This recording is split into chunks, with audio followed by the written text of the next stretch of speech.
Sabila Jaki Afni dari kelas 12 IPS 5 akan membacakan tentang Konferensi Asia Afrika. Konferensi Asia Afrika adalah sebuah konferensi antara negara-negara Asia dan Afrika yang kebanyakan baru saja memperoleh kemerdekaan. KAA diselenggarakan oleh Indonesia, Myanmar atau Burma, Sri Lanka atau Ceylon, India dan Pakistan, dan dikoordinasikan oleh Kementerian Luar Negeri Indonesia Sunario.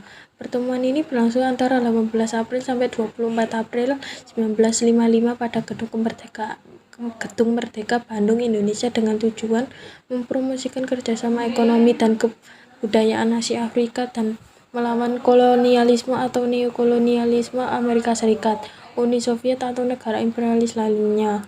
Sebanyak 29 negara yang mewakili lebih dari setengah total penduduk dunia pada saat mengirimkan wakilnya.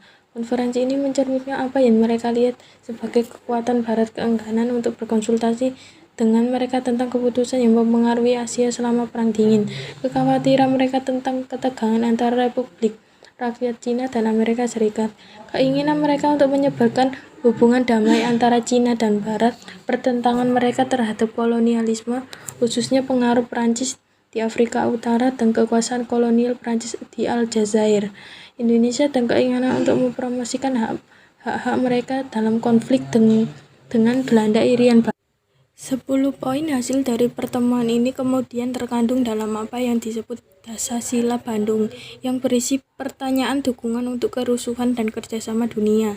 Dasar-Sila Bandung ini memasukkan prinsip-prinsip dalam Piagam PBB dan prinsip-prinsip Nehru.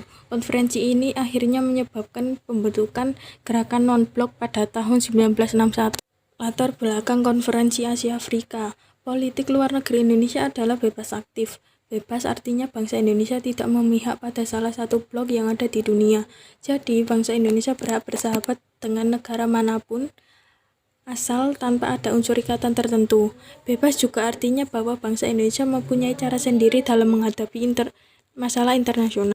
Aktif berarti bahwa bangsa Indonesia secara aktif ikut mengusahakan terwujudnya perdamaian dunia. Negara Indonesia memilih sifat politik luar negeri bebas aktif sebab setelah Perang Dunia II berakhir, di dunia telah muncul dua kekuatan adidaya baru yang saling berhadapan, yaitu negara Amerika Serikat dan Uni Soviet.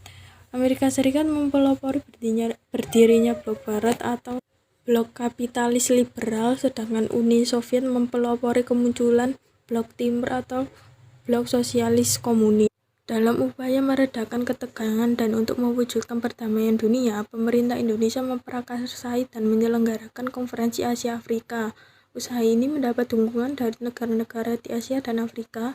Bangsa-bangsa ini dan di Asia Afrika pada umumnya pernah menderita karena penindasan imperialis Barat. Persamaan nasib itu menimbulkan rasa setia kawan.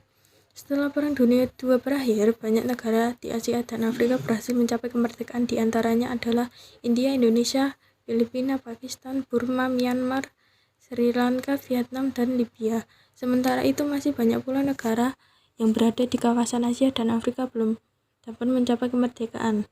Bangsa-bangsa di Asia dan Afrika telah merdeka tidak melupakan masa lampaunya. Mereka tetap merasa senasib dan sependeritaan, lebih-lebih apabila mengingat masih banyak negara di Asia dan Afrika yang belum merdeka. Rasa setia kawan itu dicetuskan dalam Konferensi Asia Afrika sebagai cetusan rasa setia kawan dan sebagai usaha untuk menjaga perdamaian dunia. Pelaksanaan Konferensi Asia Afrika mempunyai arti penting, baik bagi bangsa-bangsa di Asia dan Afrika pada khususnya maupun dunia pada umumnya.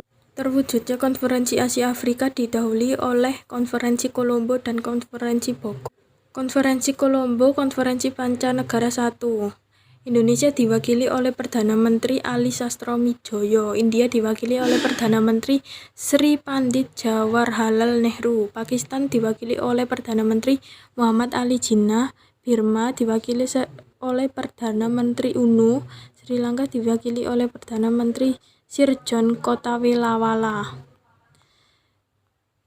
Konferensi Bogor, Konferensi Pancanegara II. Konferensi ini membahas tempat konferensi, agenda pembicaraan negara-negara yang akan diundang, dan kesekretariatan. Konferensi Asia Afrika merefleksikan apa yang oleh para penyelenggara dianggap sebagai keengganan kekuatan Barat untuk berkonsultasi dengan mereka mengenai keputusan yang mempengaruhi Asia dalam mengatur ketegangan Perang Dingin. Keprihatinan mereka atas ketegangan antara Republik Rakyat Tiongkok dan Amerika Serikat.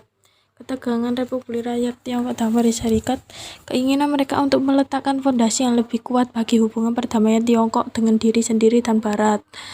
Soekarno, Presiden pertama Republik Indonesia, menggambarkan dirinya sebagai pemimpin kelompok negara ini yang kemudian ia gambarkan sebagai NEVOS, Newly Emerging Forces, kekuatan dunia baru.